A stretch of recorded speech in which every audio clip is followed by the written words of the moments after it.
সদগোপ development board ঘোষণায় মুখ্যমন্ত্রীকে ধন্যবাদ জানিয়ে লোধাশুলিতে সদগোপ সমাজের অভিনন্দন সভা।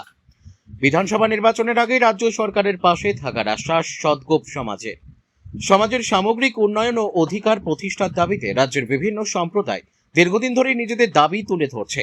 সেই প্রেক্ষাপটেই সদগোপ সমাজের দীর্ঘদিনের একটি গুরুত্বপূর্ণ দাবির বাস্তবায়ন ঘিরে রাজ্য জুড়ে নতুন আশার সঞ্চার হয়েছে। দীর্ঘ প্রতীক্ষার অবসান ঘটিয়ে পশ্চিমবঙ্গের সদগোপ সমাজের জন্য সদগোপ ডেভেলপমেন্ট বোর্ড গঠনের ঘোষণা করেছেন রাজ্যের মুখ্যমন্ত্রী মমতা বন্দ্যোপাধ্যায়। এই ঘোষণাকে কেন্দ্র করে সদগোপ সমাজের মানুষের মধ্যে দেখা দিয়েছে উচ্ছ্বাস ও আনন্দ। এই ঘটনাকে স্বাগত জানিয়ে ঝাড়গ্রাম জেলার লোধাশুলিতে আয়োজিত হয় একটি অভিনন্দন সভা।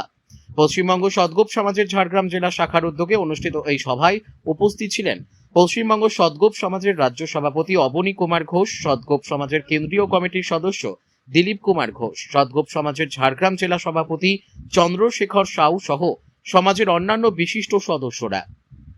ঝাড়গ্রাম থেকে অরূপ ঘোষের রিপোর্ট, বিগ নিউজ বাংলা। তারিখ ঠিক করে ফেলেছেন 14টি ব্লক সম্মেলন করার জন্য। বাঁকুড়া জেলায় আমাদের পুরো ব্লক কমিটি এরকম কমপ্লিট হয়েছে, ঝাড়গ্রাম জেলায় পুরো ব্লক কমিটি কমপ্লিট হয়ে গেছে এবং বীরভূম জেলায় জেলা কমিটি হয়েছে, 50,000-এরও বেশি ব্লক কমিটি হয়েছে। বীরভূম জেলাতে আরও দুখানা বড় প্রোগ্রাম সদগোপ সমাজের হবে। বিগত দিনে আপনারা জানেন, মাত্র কয়েকদিন আগে বীরভূমে সদগোপ সমাজ প্রথম সভা করেছিল এবং যেটা ঐতিহাসিক গীতাঞ্জলি প্রেক্ষাগৃহে। আর সেই প্রেক্ষাগৃহ থেকে যে বার্তা গেছিল সমাজের প্রত্যেকটা স্তরে বীরভূম জেলায় তা ছড়িয়ে পড়েছে এবং আমার সমাজে অনেক গুণীজন সেদিন উপস্থিত ছিলেন।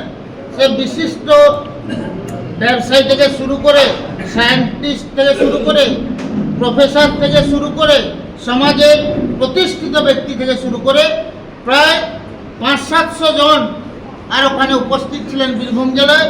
এখন বীরভূম থেকে খবর আসছে এর পরের সম্মেলনগুলি 2000 নিচে হবে না, তার জন্য সেইভাবে আমরা হল খুলছি।